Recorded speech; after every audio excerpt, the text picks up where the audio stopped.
Always love showing these off. Hi, Dani. Hey, good morning. Welcome to the Everybody Podcast. What is this? You're showing me all these trophies and some stuff. These are all my Emmy awards I never get to show off. Oh my goodness. You are ridiculous. I am so excited to have you on. I literally I've just been seeing so many positive things. Your new book, I mean, Create the Chaos, right? Like There you go. it's crazy. That's so cool. What made you decide to do this? Like what So, kind of this start? well, I've been writing for the last couple of years for Main Street Media, and I've got articles. They own like 15 newspapers around. So I just took a bunch of articles that I've been writing and thought, well, you know what? I'm going to put these because they're scattered over a 3-year period, and to go back and find them and repost them, and people ask about them all the time, and Yeah. it clogs up your Facebook. I said, you know what? I'm going to go and write a book. So September the 10th, I went to my blog, the page where you keep all the rough drafts and everything. Yeah. I just copied them over and put them in a Google Drive. I was watching the Tennessee-Pittsburgh college football game back on September the 10th. And I Yeah. just sat here in my office and I just kept drinking, thinking, you know what? I'm going to do this. So Yeah. I put them in and I put them in the Google Drive. I formatted it. And then I found the Kindle application. I met all the standards. And so I sent it in. I got pretty drunk that day sitting in my office. I didn't go anywhere. And so I fell asleep on my couch over here. And I mean, because I was done like by midnight. And I woke up the next morning, like 8, and I got an email from Amazon. It said, hey, your manuscript's been accepted, been published. We need you to go pick a stock photo and we'll get your book out. And I was like, oh, somebody's messing with me. This is not how it happens. It's too easy. Right. And I put the stock photo out. I submitted it again. And by noon on September the 11th, which, was not the ideal day to publish a book, obviously. Yeah. And it took off. And then the next morning, it was like, all right, your books will be available for print by Wednesday and go. And then I went, and Dani, I promised, I thought we would sell maybe 15 and my brother would buy 10 of those. Right. And yeah. And how has it been? We've sold hundreds and hundreds of books. Oh my gosh. I know we got some. It was so cool. My mom was like, she said something about your book signing. I was like, what? And I was so mad because I didn't see it. And I was just like, no, I wanted to go so badly. And did it go well? Was it awesome? The book signing was fantastic. We sold like 24 books that night, which again, selling one book blows my mind. But you're in the book. I know. That's what was so funny. My mom, I told her about it. And so she got it just because she loves you so much. And so for our listeners, like if you've seen any MoveFit that I've done with the news, like Joe was always there interviewing me. He actually stood in for one of the first MoveFits that I did on the Today in Nashville show. And he was like doing MoveFit with us, which was such a good sport. And like that moment, I will always remember forever just because I was like, let's go. This is for everybody, literally, and we had such a good time and building that connection. My mom was always like, he's just the sweetest man. He's so nice. And so she bought it not knowing that I was in it. And so she was like, Dani, like, she's like, did you know that I was like, Mom, yeah, that's why I was like, I told you, like, get it, whatever. It's like, she just completely went over her head and she was like, this is amazing. I love this. And I'm like, I know, but it was so sweet. And I shared it with Wendy as well and all my clients and was telling them about it. And that was just so special. And it's so cool because again, you had all this information, you had all these things I've been looking at doing stuff like public speaking engagements, and we've talked about, with a book and things like that.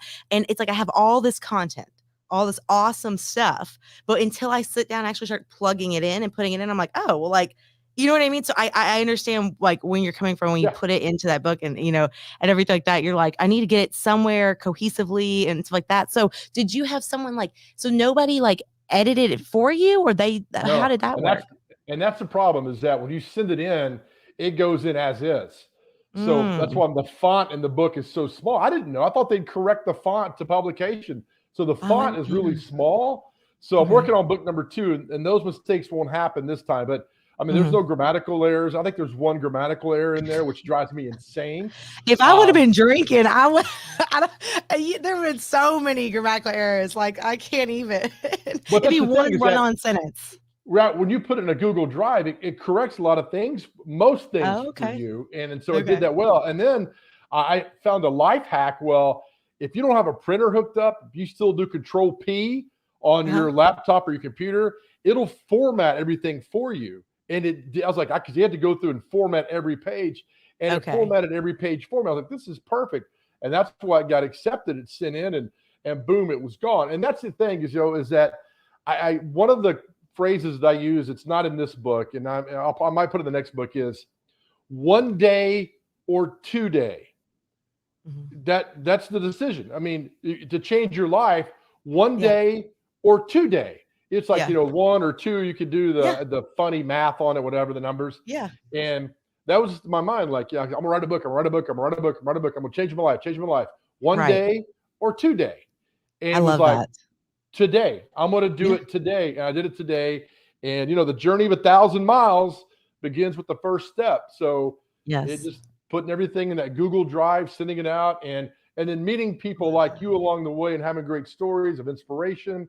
And you see people like, you see these, these Instagram models. How many of those models do you see in real life? None. You see us. We're real people. Yep. And so people can relate to you. And that's why, I tell people about the first time I met you was on Today in Nashville. And you came in with this amazing energy. And I got to tell you, we had done probably 8 or 9 other fitness segments, and they were yawn and they were nervous. But you walked in like it was a private training with myself and Kelly Sutton. And it was just, and it just stuck with me that day, how great you were, how encouraging you were, and how completely honest you were about yourself. And I was like, you know what? Most of these trainers don't open up this way. And that endeared you to me. And so when I did the Big Joe on the Go morning stuff, you were the first person I called. Yeah. And so we went, right, I did. We did all these things. We did the Cool Springs thing during the pandemic. And that's when Wendy saw you on TV that morning. And it just took off. So I'm glad to be a very small part of your journey.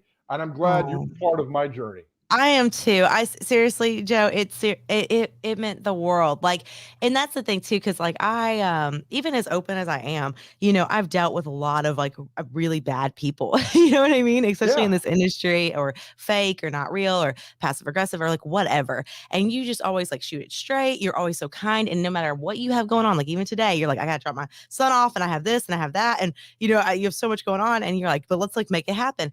And that's how I love that friendship and that collaboration. It means so much. So it's very special. Well, I tell people, it's like, why do you do all these things? Why do you go on these radio shows? Why do you do this and do that and talk about this? Because there's going to come a day where I'm not going to be asked. That day's going to happen. And so I feel that. I'm going to put that day off as long and as far as I can. And that's part of what the book is the fact that, when I started in television, I couldn't get a job on TV. And everybody's like, oh, you want to be on? I just wanted to tell stories. And I sent out all these resumes, and everybody's like, you got to do it this way. Well, I did it this way, and I got nowhere. Then one guy said, you know what, Joe? You need to do it this way. And I'm thinking, well, nobody's listening to you. Maybe I should. And so I did. I redid my resume in amazing ways. And I sent out like 10 resumes. I got like 6 job offers or 7 job offers. And I just took it from there and went. So what I did, Dani, is I created this chaos, this wonderful chaos in my life where I just threw stuff against the wall and I talked to people and I called people and I networked and I just kept doing it. And the only person who was going to tell me no was myself, because everybody else was telling me no. So what I have to lose?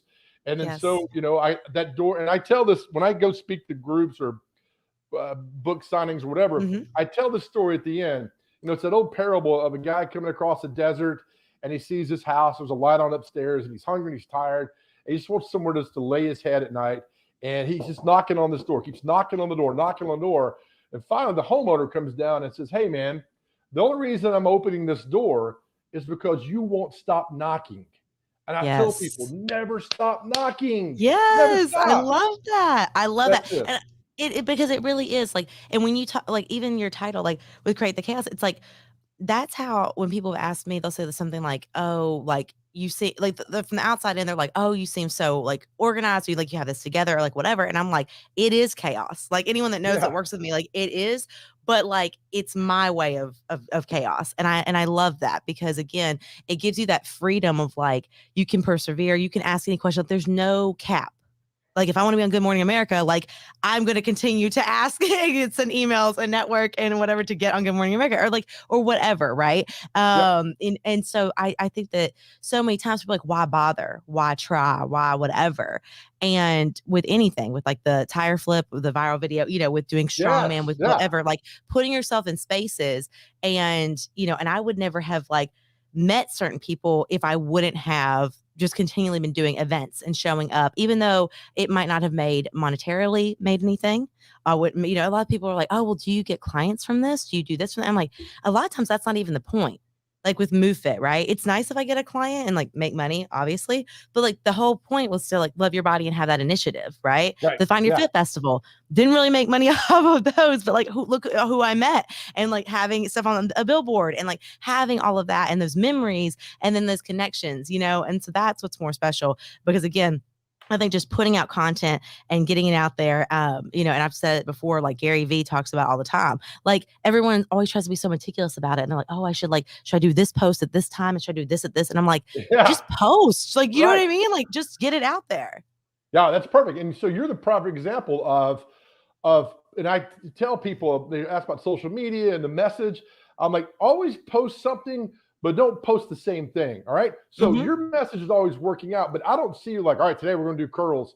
It's like you're showing off friends who've lost weight. You're showing off people who've changed their life. You're showing off yourself that's changed life. You've humbled yourself. You're very self-deprecating, and people gravitate towards that. I mean, you look at the greatest comedians of our time: Johnny Carson, David Letterman, Jay Leno.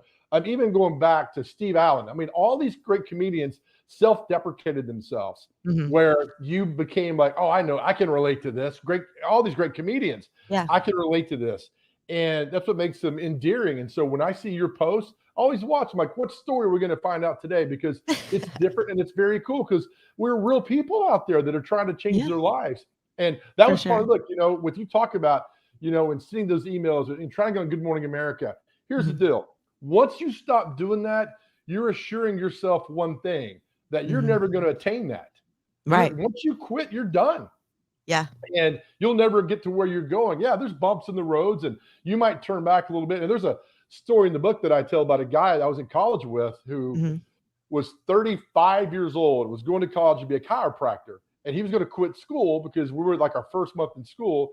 He goes, man, by the time I get out and get my chiropractor office going, I'll be 40 years old. And I just looked at him, and I don't know why I got this on by to say to him. And I said, look, Dani, let me ask you this. I said, you plan on being 40 anyway, don't you? He's like, well, hell yeah. Yeah. And I said, why are you stopping? And just the look in his face is like, you got me on that one, And he graduated. He's got a chiropractic business down in Florida or Alabama somewhere. I haven't talked to him in years, but he graduated. Right. And he did it. So don't quit. Don't. Yes. I love that. And that's such a positive message. And it's such a real message. And everyone can be like, oh yeah, well, obviously like, I'll keep going, something like that. But it's like, no, like it really is one of those where like, I'll say it on my stuff all the time where it's like, no, like I'm going to keep working regardless. Like they're like, oh, like once you like win or once you lose the weight or once this happens, then you made it, like everything's good. It's like, I'm still going to keep working, like, like and fighting for what I want and like going for it and stuff like that. So I love it. And so I love seeing like every time you're doing something, because like I actually recently had someone on the podcast and they had said something like, oh, like you're so busy. Like, it really comes across that you're busy. Okay. I look at your stuff and you are so busy. And again, it's not a comparison, but it's just, it's a, to put it in perspective of like, that's how you thrive and that's how it works for you. And and you know what I mean? And because you want to do so much, there's nothing wrong with that. I think that the difference is you're intentional and you follow through and finish things versus other people that do so much. They don't do that. They just kind of start a couple, you know what I mean? They start a few things and they don't really like get to fruition with it. Well, it's funny because another example is, all right, so I wrote an article back in June, and they said that if you want to lose weight, and you've heard this before, write down everything you've eaten for 2 weeks, a week or 2 weeks, everything.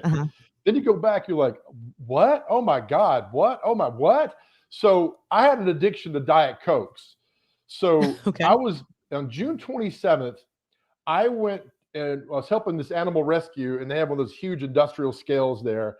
So I weighed myself. I weighed 331 pounds. Now, yes, that's overweight, but I ran 4 half marathons in 2022. Pretty good shape, pretty strong, but Yeah. overweight. And I saw the 331 pop up, Dani. I was like, And then so I wrote an article about how many Diet Cokes I drank in a 2-week period. So I had 66 Diet Cokes in 2 weeks. I feel that. I used to drink regular soda, 2 liters a day. So you go back and see, all right, well, that's only 4 or 5 a day, and you're up 16 hours a day. It's only 4 or 5. That's it. Some days it's 3, some days it's more. But that hit me. I'm like, oh my God. So I have lost, as of this morning, 48 pounds. Right. So I'm down to 283. And it's all because I got done with Diet Cokes. It took about 2 months to get that all out of my body. And then I still work out. But now it's about awareness. Now I drink water all the time. I'm not craving Diet Cokes. But my point is, like you were just saying, if I'd have stopped, I saw no weight loss in 2 weeks. If I would have stopped, I would have been where I was. But I knew that if I kept going, the journey would have been perfect. I'd lose this weight. And I did. So I went to give blood back in mid-September, and I wasn't charting my weight loss, anything. And the girl's like, ooh, you just made it. I'm like, just made it? She's like, yeah, you're 299 pounds. I was like, I hadn't been 299 in 20 years.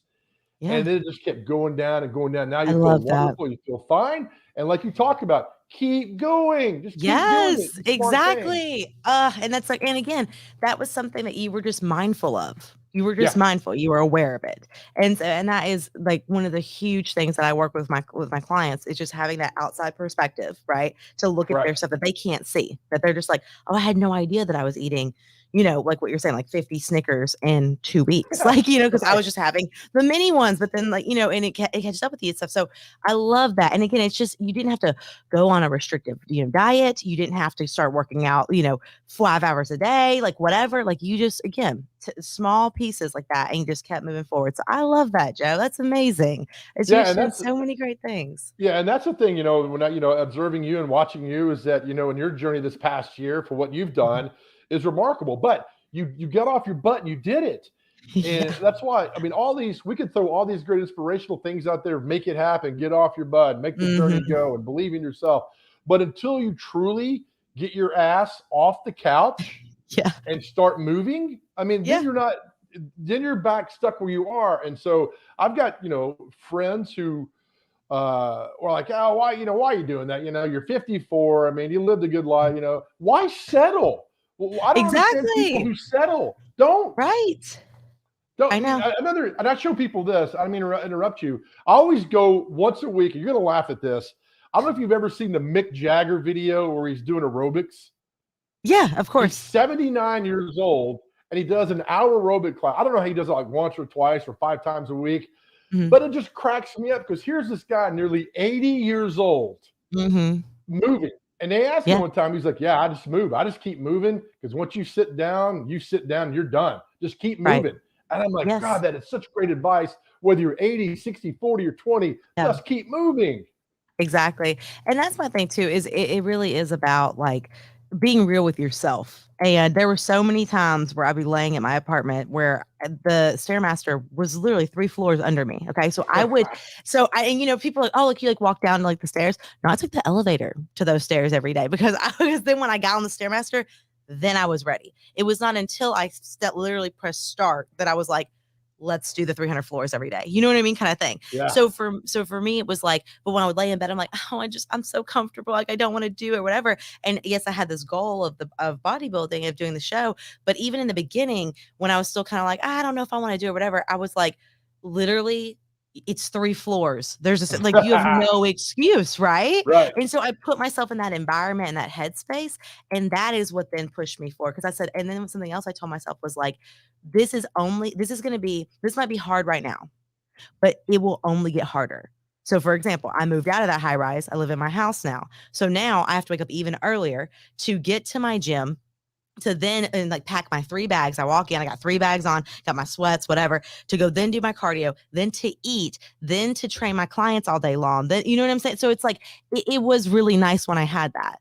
So that's where I think so many people get so frustrated, like, oh, it's so hard or whatever. And I'm like, no, at some point in your life, like it will be a harder situation. So like if you already have these tools and I already had this whole year of doing that, now I felt successful to like be able to crush this next year.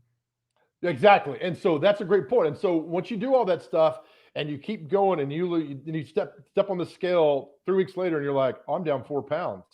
And then Mm-hmm. it kicks something in your brain like, uh-oh. Then next week, oh, I'm down 5.5 pounds. And Right. then you get addicted to that. Then you start, like you always talk about, love your body. Then you really Mm-hmm. start loving your body and the transformation. And Well, it's yeah. crazy. I'm wearing jeans now that I have not worn in 15 years that I've kept. Mm-hmm. And I don't know why I've kept them. Maybe the good Lord was telling me, hey, one day you're going to wear these again. And it is a Yes. remarkable feeling to put those jeans on. It is. And the thing too that I always said this, like for me, if even not, because I didn't know really with the weight, like I didn't want to get focused on the number. So because I just didn't know what I needed to be or what I should be for the show and whatever. So I was like, you know what? I'm just gonna look at all the things that I'm doing. So like my stairs. And I would get to like 100 floors. And I'm like, man, that was a goal. Okay, cool, crushed it. Now what's next? 125 floors. Now what's next? 150. And so people are like, oh, you do 300 floors. I could never do that. And I'm like, I didn't start with 300 floors. Like, you know what I Right. mean?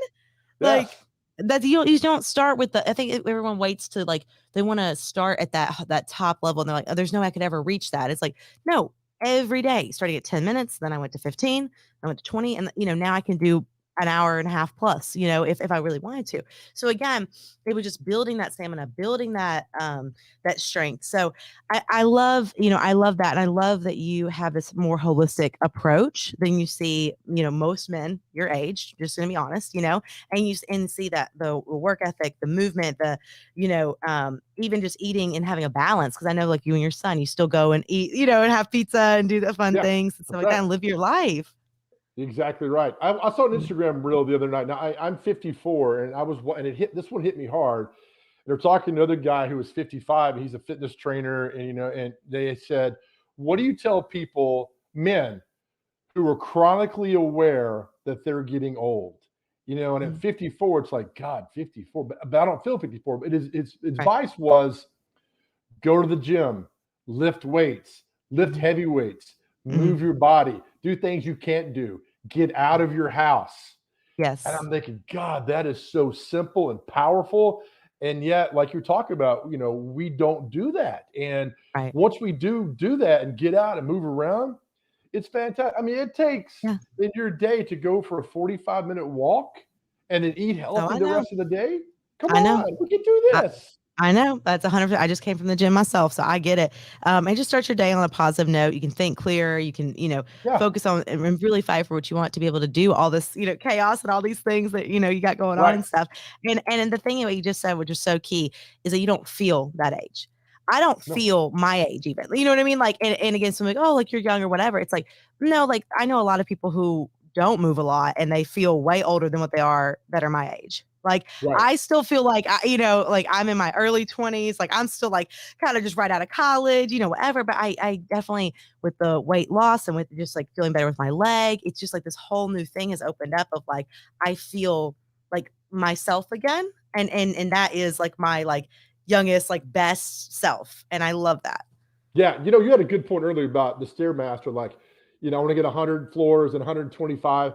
And Mhm. people ask me at the gym. I talked to a guy last night, and we're talking about weight loss. He's lost a bunch of weight too, and he's like, I always had a goal in mind of hitting 15, 20 pounds. He goes, but then I had Mhm. a goal of, I wanted to be able to run a 5K and then run a 10K Yep. and run a half marathon. I was like, man, that's good. Just so people are listening now. I know it's December. Like, well, I really want to lose weight. Well, you know what? Start training for the half marathon in Nashville in late April, right? Yes. It's like people Yep. are like, well, I can't run 13 miles. Neither can I. But you know what? Right. You run 5 miles, you walk a Yep. mile, you run another mile. Just move. Just Yes, do it exactly. and I have love I yourself a love that. goal. And so I've done 19 half marathons, right? And they all mean something when you go Yes. and do it. They all mean you train. So, when I'm in the gym later today and I'll run today, I'm going to run 3 miles, right? It's no big, Yeah. like, right, I ran 9. Who cares? Run Yep. a mile, walk a Yeah. mile. I'm not, the only person I'm in competition with is Is nobody. yourself. Is yourself. That's Yes. it. I That's love it. that. And that's so funny. You've done 19. I've done 9. so like, but again, it's that same mindset of like, it was never to beat anybody. It was never to like, oh, I want to run faster. Now we'll say when the older ladies who like power walk were kind of going a little bit faster than my jog was, because I'm a slow runner. Yes. I would get a little bit, whatever, and I'd run real fast to get past them, and then I'm like, okay, I'm good. But that woman like motivated me, you know. So it's just like, again, yeah, you're setting an example for all of Nashville, if not more, you know, and everywhere. You know, I'm sure you're selling books all over. And I can't wait for the next one. I'm so excited for you. Definitely let me know when the next book signing is, or you know, all your stuff, because I want to come. It's so special, Joe, to know you, and I appreciate you, and I want you to always remember that you are just such an impactful and positive person in a time that we need that, and you always it just always makes my day to see everything that you're doing. Well, I wasn't going to cry today, but you're going to make me cry. So, but you know how I feel about you. And again, I mean, you're a big part of this, you know, and I put it in, you know, after, you know, the email about when your client, Wendy, of posting, saw you on TV. And I was a very, very, very small part of that morning, but you came through the TV screen so powerful that you made this one woman want to change her life. I mean, that's Billy Graham-esque, you know, I mean, that's how you make somebody feel, and to get up and change their life. And, you know, I follow Wendy now on Instagram, and you see how great her life is. And there's others out there who won't send you an Instagram post or talk about it, that you've impacted as well. So, you know, somebody told me a long time ago is that they said, you know, you might be the only Bible that somebody reads. And I was like, wow, that's deep. And so you walk the walk, Dani, and talk the talk. So I appreciate you more than you'll know.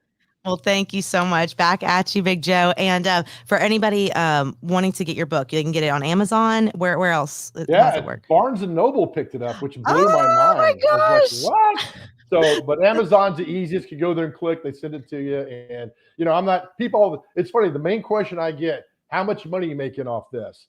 I have not checked. I don't care. I really don't just keep going. Yeah. I don't care. I mean, if it's just the fact that I hear from people that love the book, it's inspired them. That's payment enough. Oh my gosh, I love it. And guys, for everyone listening, Big Joe on the Go is his Instagram. So if you aren't already following him, you need to go check him out. Go see everything he's doing, and just to have some positivity in your day. So thank you so much, Joe. I really appreciate it. I know you got lots of stuff to do today. So we'll talk soon. Okay. All right. Thank you, ma'am.